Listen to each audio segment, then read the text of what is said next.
Hi, this is Amy at Amy Common Sense Southern. If you're new to my channel, welcome. I'm glad you're here. I upload 2 to 3 times a week. And today I want to share with you one of my favorite snacks, and that's popcorn. And for me, before my weight loss journey, popcorn was all about the butter.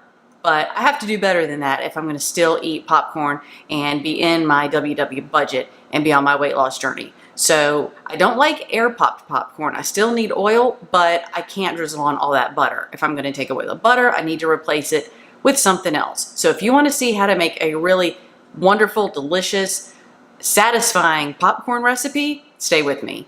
My formula for making my WW friendly popcorn is 1 tablespoon oil, 2 2/3 tablespoons of unpopped kernels, and this is going to make a lot of popcorn. Half of this recipe is going to be for smart points. So if you decide that you want to portion it out to be a little bit less, you can certainly count fewer smart points. But half of what I'm going to show you is for smart points. And then because I'm taking away the butter, I need some kind of seasoning. And for this particular recipe, now you could use just about anything that suits you.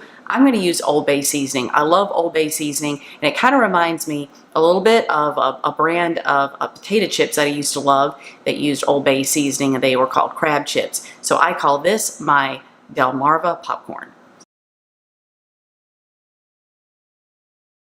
So to get started with this, I have a really nice heavy bottomed all clad pan, and I've got 1 tablespoon of corn oil in there. This is about the only thing I still use corn oil for. Once in a while I'll have some kind of recipe that's for someone other than my household and I still need regular old oil. Otherwise, I'm usually using olive oil, coconut oil, something like that. Here's my 2 2/3 of a tablespoon of popcorn kernels.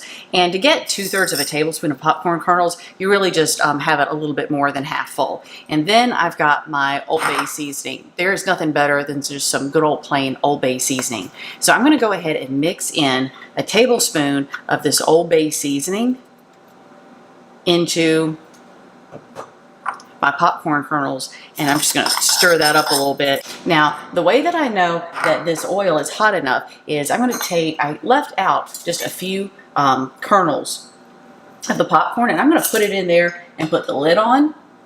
And when that starts to pop, I know that my popcorn is ready to put the rest of it in there, and then we'll have to shake the pan. So I'll show you what that looks like when we get there. Unfortunately, that bit of footage got lost in space and didn't make it into the final video, but when those couple of kernels I put in the pan made a popping sound, I took the bowl with my seasoning and unpopped kernels, put it into the pan, shook it around a little bit to make sure that the kernels and the seasoning all got coated in the oil, put on the top, and then just shook the pan vigorously while the rest of the corn popped.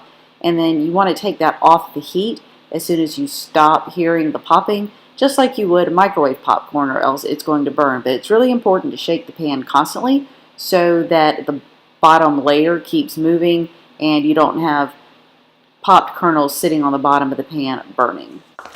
So our finished popcorn is here. It is absolutely delicious. If you want to put a little bit more on there, you certainly can.